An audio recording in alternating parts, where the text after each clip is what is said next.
अंकिता भंडारी का न्याय के लिए नहीं मिला क्योंकि सारे यहाँ चोर बैठे हुए हैं।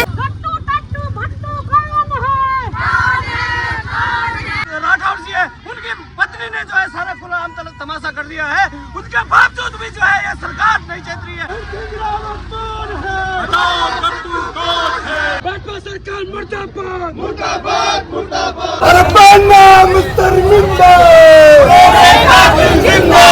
सरकार अपने लोगों को बचा रही है। जितने भी भ्रष्ट लोग सरकार में मौजूद हैं, सारे भ्रष्टाचारी बलात्कारी इस प्रकार के लोगों से भाजपा भरी पड़ी है। कट्टू बट्टू नहीं चलेंगे।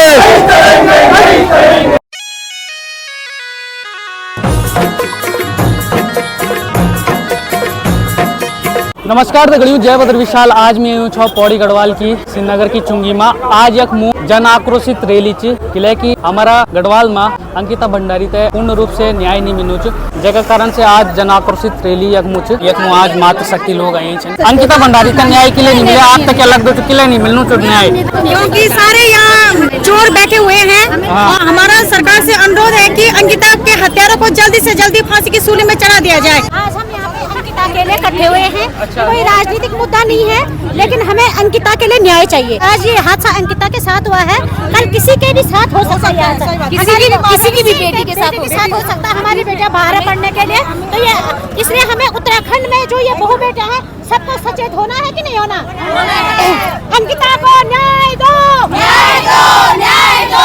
अंकिता को न्याय दो, न्याय दो, न्याय दो। और हम चाहेंगे कि अंकिता भंडारी को न्याय मिले। अंकिता को न्याय दो। उत्तराखंड सरकार सीबीआई जांच कराओ, जांच कराओ, जांच कराओ। अंकिता हम शर्मिंदा है, तेरे कातिल जिंदा है। बच्चों की सरकार नहीं चलेगी, नहीं चलेगी।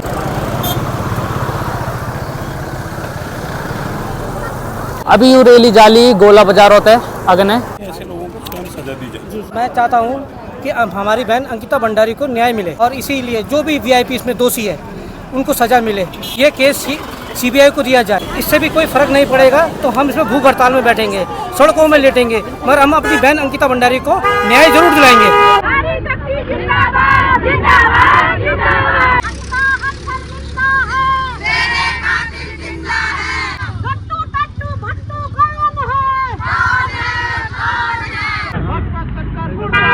मुर्दाबाद मुर्दाबाद। अंकिता हम शर्मिंदा है, तेरे कातिल जिंदा है। अंकिता भंडारी को न्याय दो, न्याय दो, न्याय दो। पुष्करगामी होश में आओ, होश में आओ, होश में आओ। होश में तुमको आना होगा, वरना होगा जाना होगा। अंकिता भंडारी को न्याय दो, न्याय दो, न्याय दो। अंकिता भंडारी को तो न्याय तो मिलना ही है। आज नहीं मिलेगा तो कल मिलेगा। सरकार ने किसी भी मुद्दे में किसी को न्याय नहीं दे रखा है। तो आज 3 साल से तो अंकिता का मुद्दा ये उन्होंने छुपा रखा था। तो आज जो ये मुद्दा उभरा है, ऐसे हर मुद्दे उभरेंगे, जितने दबे हुए हैं सारे मुद्दे खुलेंगे और एक न एक दिन आर और पार होगा।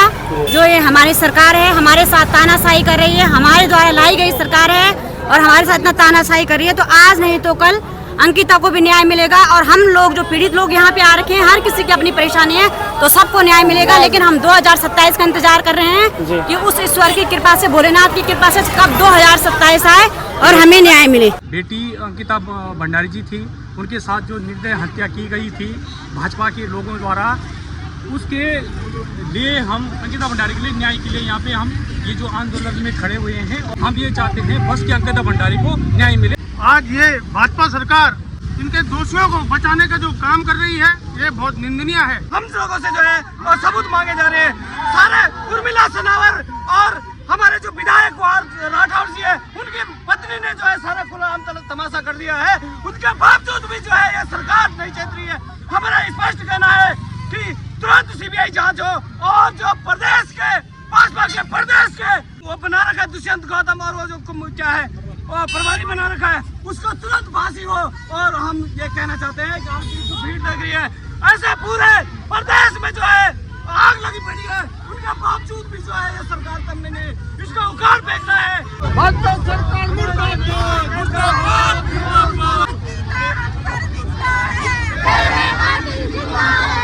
मुर्दाबाद मुर्दाबाद मुर्दाबाद।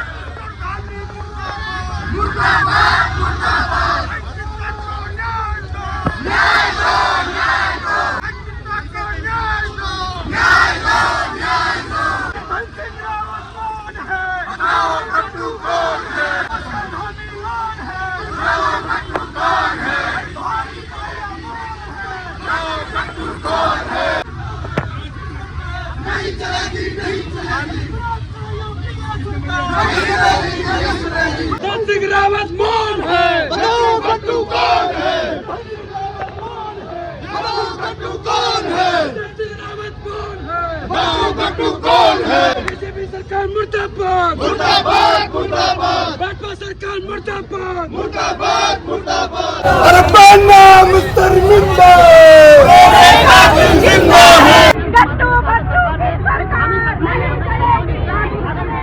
तो अभी हम लग रहे भाई धनोसी जी सिंह तो धनोसी जी वीआईपी पर जांच के लिए निकलनी चाहिए उत्तराखंड सरकार, आपसे क्या लगता है? नहीं, अगर सरकार जिम्मेदार जो माँ बहनों की इज्जत खुणे और उनकी अस्मिता बचाने खुणे अगर सरकार इतना जिम्मेदार थे तो सरकार के लिए ना सीबीआई जांच करवानी चाहिए। किले जो उनके जो प्रदेश प्रभारी हैं जिनका नाम स्पष्ट तौर से भाजपा के फिर लोगों द्वारा लिया जा रहा है, ऑडियो प्रस्तुत किया जा रहा है, क्यों नहीं उनको आरोप के उसमें अंदर किया जाता है, अंदर क्यों नहीं कर रही है सरकार?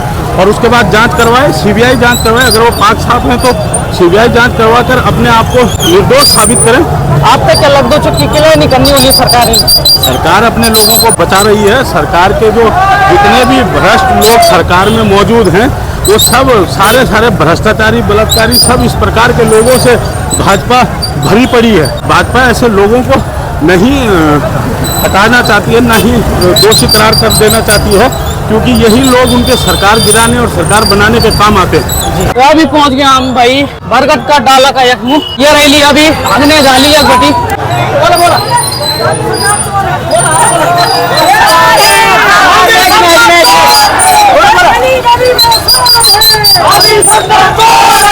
अंकिता भंडारी को न्याय दिलाने के लिए सड़कों पर उतरे हैं। देखिए जिस प्रकार से भाजपा की सरकार वो वीआईपी का नाम उजागर हो चुका है, क्योंकि उर्मिला सेनावत ने अपने रिकॉर्डिंग जो उसमें सुनाई है जिसमें सुरेश राठौर कह रहे हैं कि वो वीआईपी जो उस रात वहां जाने वाला था रिजॉर्ट में वो दुष्यंत गौतम है, और दुष्यंत गौतम के खिलाफ भाजपा की सरकार कोई कार्रवाई नहीं कर रही है। इसको लेकर आज हम यहाँ पर विशाल जनाक्रोश यहाँ पर श्रीनगर में उमड़ा है। गोला बाजार की साइड अंकिता भंडारी को न्याय दो, We want!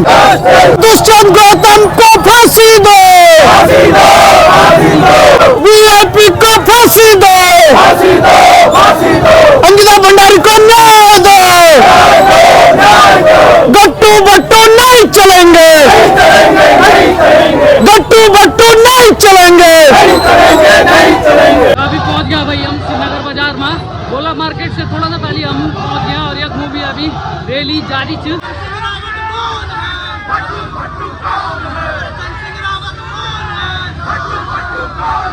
उसका धामी कौन है? गट्टू गट्टू कौन है? कौन है? गट्टू गट्टू कौन है? मुर्दाबाद मुर्दाबाद।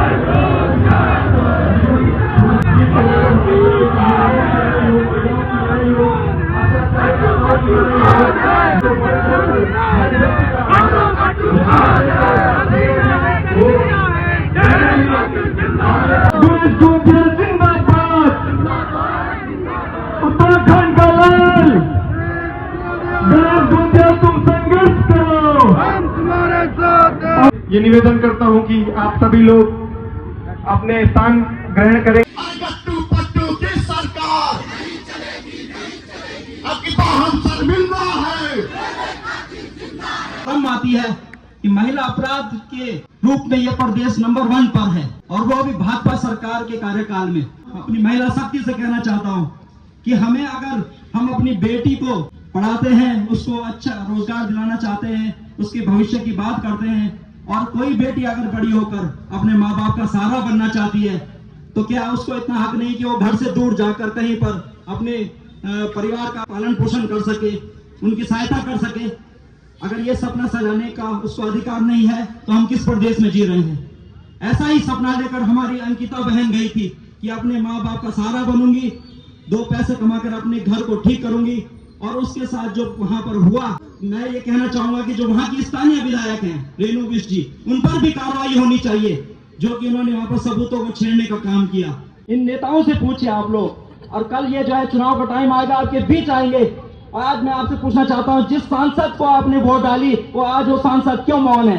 मैं आज श्रीनगर के इस गोला बाजार से और इस श्रीनगर की क्रांतिकारी धरती के इस हृदय स्थल से पूरे प्रदेश का आह्वान करना चाहता हूं कि भारतीय जनता पार्टी को इस प्रदेश में लोगों ने जो उम्मीद के साथ सत्ता दोबारा इनके हाथ में सौंपी, वास्तविक रूप में ये सत्ता निरंकुश हो चुकी है। इस निरंकुश सत्ता को आईना दिखाना हम सबका, हमारा राजनीतिक पार्टी का एक रूप में हमारा और सामाजिक दायित्व के रूप में आप लोगों का ये सामूहिक कर्तव्य है। मैं पूछना चाहता हूं उत्तराखंड के मुख्यमंत्री से, मैं पूछना चाहता हूं भारत के आदरणीय प्रधानमंत्री जी से कि वो सिर्फ चुनाव में आकर हमारे प्रदेश के लोगों को जो बहुत मीठी मीठी बातें करते हैं, माननीय प्रधानमंत्री जी, मैंने दिल्ली में भी प्रेस कॉन्फ्रेंस करके यही बात कही थी और आज श्रीनगर के इस क्रांतिकारी स्थान से भी यही बात कर रहा हूं कि क्या आपने इन मंत्रियों को छूट दे रखी है कि हमारे पार्टी के, हमारे प्रदेश की, हमारी बहनों के साथ, उनकी जिंदगियों के साथ इस प्रकार का खिलवाड़ करें? एक नैनीताल में युवा मोर्चा का इनका महामंत्री, उसको भी इसी अभी 2-3 साल की घटना है। बड़ी अफसोस की बात है कि रेखा आर्य, जिनके पास महिला उत्थान का पूरा मंत्रालय है, रेखा आर्य के प्रति खुलेआम इस बात को कह रहे हैं कि भाई एक दूसरे राज्य का नाम लेकर बोल रहे हैं कि 25-25 हजार में, 20-25 हजार में लड़कियां मिल जाती हैं। आपने रेखा आर्य के पति महोदय, आपने, मैंने सुना कि 3 शादियां की हुई हैं, 3। तो ये समाज और उत्तराखंड पूछता है, आपको उत्तराखंड के नागरिक भी नहीं है, वो उत्तराखंड के नागरिक भी नहीं है, किसी दूसरे प्रदेश से आते हैं। लेकिन मैं उनसे पूछना चाहता हूं कि आपने जो 3 शादियां की, कि क्या यही 20 और 25 हजार रुपए देकर की होंगी?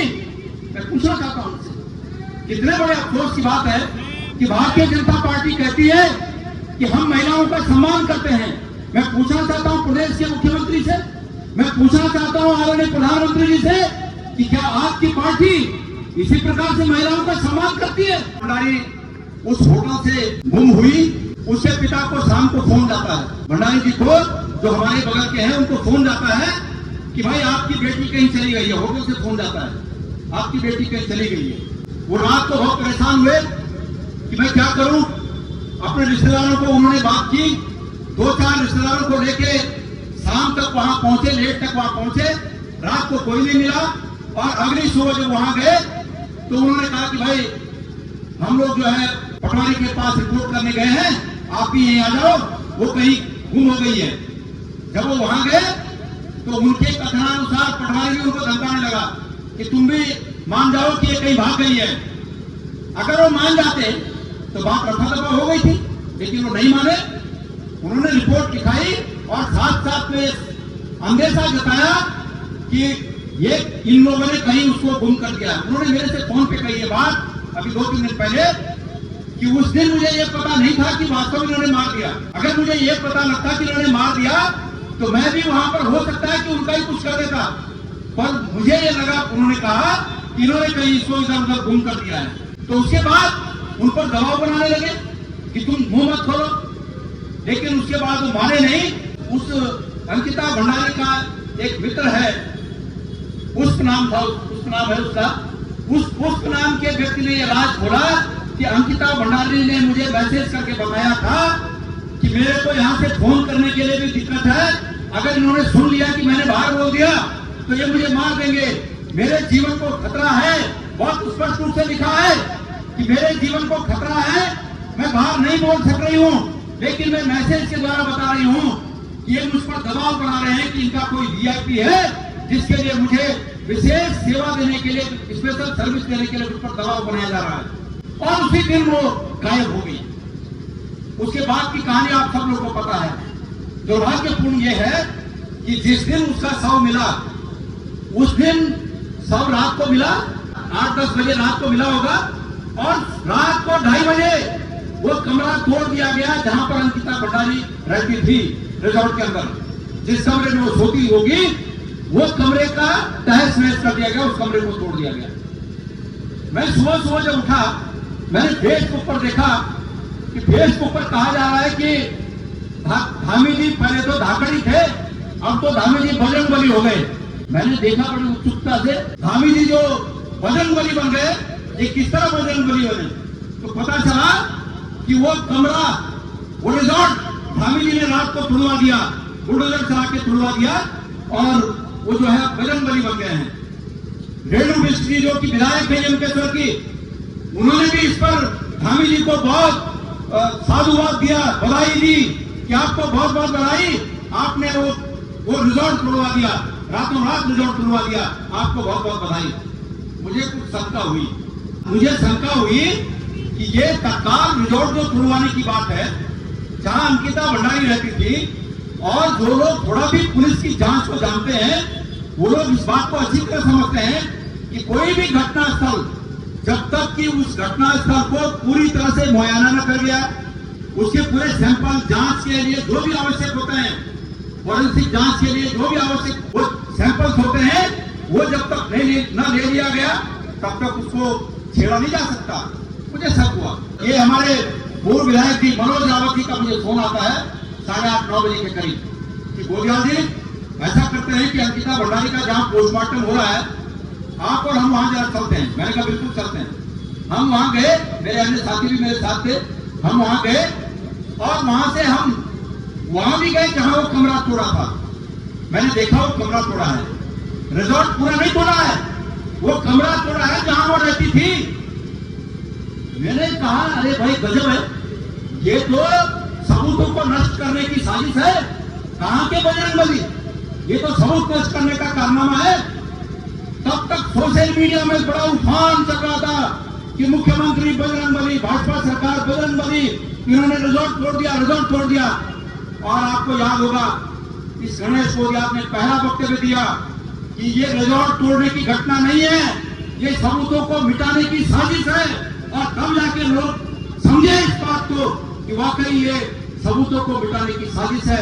और इस पूरा जो उनका गेम प्लान था भारतीय जनता पार्टी का, इस लड़की को ये दिखा दो कि मतलब ये अपने हिसाब से इसने आत्महत्या कर ली और धामी ने रिजॉर्ट तोड़ दिया, ये कर दिया, वो कर दिया, इनका पूरा प्लान फेल हो गया, मामला ही पलट गया। मैंने बीच में देखा कि सरकार के एक वरिष्ठ पुलिस अधिकारी सोशल मीडिया पे आकर सरकार का पक्ष रख रहे हैं, पर उन बातों को नहीं छेड़ रहे हैं जिन बातों के उत्तर आज तक जनता को नहीं मिले। और वो बातें क्या थी? अंकिता भंडारी हत्याकांड में वो रिजॉर्ट तोड़ने के आदेश, वो कमरा तोड़ने के आदेश किसने दिए? नंबर 1, आज तक उस पर मौन है। कल एक मंत्री जी सोशल मीडिया पर आकर बड़ी बड़ी बातें कर रहे थे, लेकिन उन्होंने भी ये बात नहीं कही कि वो कमरा तोड़ने का आदेश किसने दिया। कानून में यह प्रावधान निहित है कि अगर कोई सबूतों से छेड़छाड़ करता है तो वो भी अपराधी है, उसके ऊपर भी केस चलता है, उसकी भी जांच होती है। अब सरकार बोल रही है कि सबूत आओ।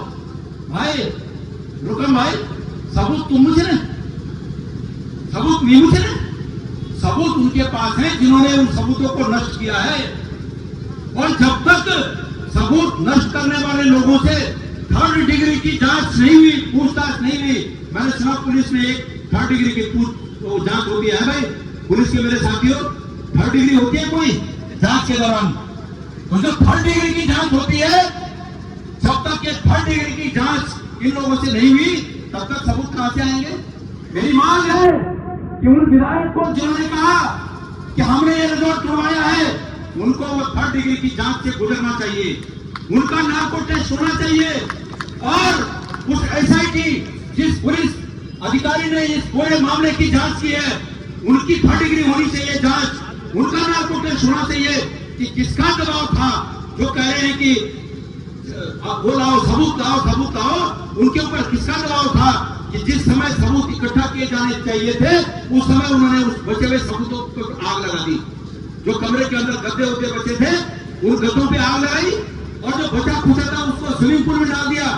आपको पता होना चाहिए कि फॉरेंसिक जांच में कहीं बाल गिरा हो, वो भी सबूत का काम करता है। बिस्तर में कोई चीज गिरी हो, वो भी सबूत का काम करता है।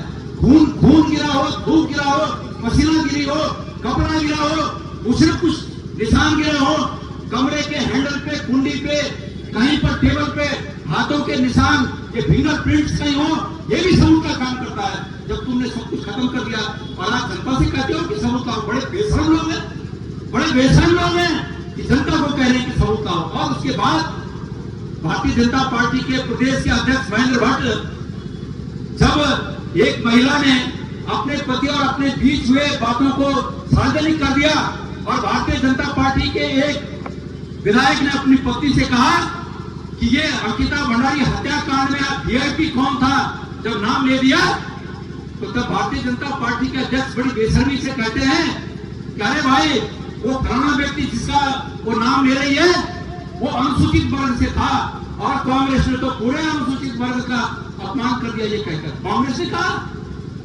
ये नाम कांग्रेस ने लिया। महेंद्र भट्ट जी, क्या ये नाम कांग्रेस ने लिया?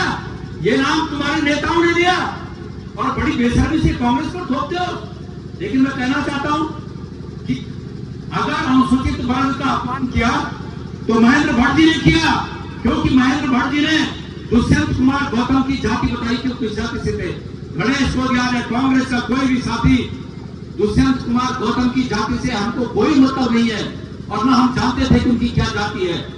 ये तो उन्होंने ही बताया ये फलानी जाति के हैं। उसके बाद क्या कहते हैं, जब उस महिला के बयान यह है कि महेंद्र भट्ट जी ने मुझे ऑफर दिया था कि अपने पति को छोड़ो, तुम मेरे साथ आ जाओ, टिकट तो मैंने दे दी है।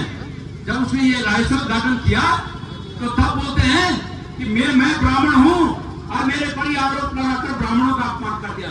अरे धत तेरे की, तुम लोगों पर ऐसे, तुम जो है अपनी जाति का अपमान कर रहे हो। अगर तुमने अयोग्यता अर्जित की है तो वो तुम्हारी जाति का अपमान नहीं है, वो तुम्हारा अपना अपमान है। मैंने एक दिन कहा था कि गणेश गोदियाल अगर किसी दिन अयोग्यता अर्जित करेगा तो गणेश गोदियाल का वो अपना अपमान है, हमारी जाति का अपमान थोड़ी है। मेरी जाति के लोगों ने कहा मुझे कि मैं कोई गलत काम करूं, वो मेरा अपना अपमान है। हम ये कह रहे हैं कि भाई इसकी सीबीआई जांच कराओ। सरकार कह रही है कि वीआईपी कोई नहीं है। प्रेमचंद अग्रवाल उनके विधायक कह रहे हैं कि वीआईपी कमरा था। अरे भाई उस लड़की ने बहुत स्पष्ट रूप से लिखा है, बहुत स्पष्ट रूप से वो बातें लिखी है जिनको मैं शांतिपूर्ण रूप से कह नहीं सकता हूं कि मुझ पर क्या क्या दबाव दिया गया, किसके लिए दिया गया, क्या मेरे से कराना चाह रहे थे। और स्पेशल सर्विस का बिलिंग भी लिखा है, वो भी लिखा हुआ है कि ये कौन सी स्पेशल सर्विस मेरे से चाहते थे।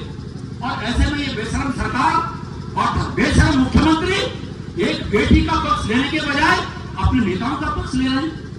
मुझे तो बड़ी उम्मीद थी, मैंने सुना था कि हमारे आदरणीय प्रधानमंत्री जी कहते हैं कि नेशन फर्स्ट, और मुझे उम्मीद थी कि प्रधानमंत्री जी अगर ये मानते हैं कि नेशन फर्स्ट तो प्रधानमंत्री जी ये भी मानते होंगे कि नेशन फर्स्ट का मतलब है कि हमारे नेशन के नागरिक फर्स्ट, हमारे सिटीजन फर्स्ट। और अगर इस प्रदेश की एक नागरिक, एक बेटी पर ऐसी आपत्ति आई, उसके माँ बाप बिलक कर आज रो रहे हैं, तो ये चीख पुकार आदरणीय प्रधानमंत्री जी के कानों में जाएगी और वो कहेंगे जब वो यहाँ उत्तराखंड आए थे कि आज शाम तक उसका सिंह धामी जी, आज शाम तक जब तक मैं उत्तराखंड की धरती पर मौजूद हूँ मुझे वो वीआईपी का नाम उजागर चाहिए और सड़कों के पीछे चाहिए। मैं उनसे ऐसी उम्मीद करता था, लेकिन अफसोस की बात है कि उनके लिए भी पार्टी फर्स्ट और नेशन नेक्स्ट, पहले नंबर पर उनके ही पार्टी से जुड़े हुए हैं। हमारे दुखों की उनको कोई चिंता नहीं है। मैं उनको चुनौती देना चाहता हूँ, ऐलान करना चाहता हूँ गोला बाजार के इस क्रांतिकारी स्थल से, इस ऐतिहासिक स्थल से, गणेश गोदियाल के लिए नेशन फर्स्ट है, स्टेट फर्स्ट है, पार्टी नेक्स्ट है। कल मुझे इस गणेश गोदियाल को पार्टी और प्रदेश में नंबर 1 पर किसी को चुनना होगा तो गणेश गोदियाल कांग्रेस के इस मंच से संकल्प लेता है कि मैं अपने राज्य को पहले चुनूंगा, मेरे लिए पहले राज्य होगा। पिथौरागढ़ से लेकर उत्तरकाशी तक, उधमसिंह नगर से और हरिद्वार तक मैं प्रत्येक हमारे नागरिक को ये कहना चाहता हूँ, मैं संकल्प लेना चाहता हूँ नागरिकों के सामने कि हमें राज्य के प्रति मेरी निष्ठा पहले होगी। हम चाहते हैं कि ये परंपरा टूटे, ये भ्रष्टाचार की परंपरा टूटे, ये अनैतिकता की परंपरा टूटे। अपराधी की कोई जाति नहीं होती, अपराधी की कोई पार्टी नहीं होती, अपराधी को अपराधी की दृष्टि से देखा जाना चाहिए और भारत में संबद्ध कानून के तहत उन्हें सजा मिलनी चाहिए, ये हम मांग करते हैं।